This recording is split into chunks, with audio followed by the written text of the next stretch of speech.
ਇਹ ਭੁੱਖ ਵੀ ਕੈਸੀ ਚੀਜ਼ ਰੱਬਾ ਬੰਦੇ ਨੂੰ ਪੜਨੇ ਪਾ ਦਿੰਦੀ। ਜੇ ਆ ਜਾਵੇ ਕਿਤੇ ਆਈ ਤੇ ਰਾਜੇ ਤੋਂ ਭੀਖ ਮੰਗਾ ਦਿੰਦੀ। ਇਹ ਦੁਨੀਆ ਭੱਜੀ ਫਿਰਦੀ ਆ ਜ਼ਿੰਦਗੀ 'ਚ ਬੜੀਆਂ ਥੋੜਾਂ ਨੇ।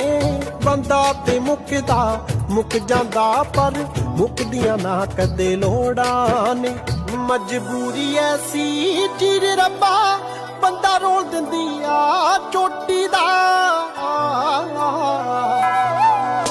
ਜੇ ਢਿੱਡ ਨਾ ਹੋਵੇ ਕੋਈ ਨਾ ਰੋਵੇ, ਇਹ ਮਸਲਾ ਸਾਰਾ ਰੋਟੀ ਦਾ। ਜੇ ਢਿੱਡ ਨਾ ਹੋਵੇ ਕੋਈ ਨਾ ਰੋਵੇ, ਇਹ ਮਸਲਾ ਸਾਰਾ ਰੋਟੀ ਦਾ।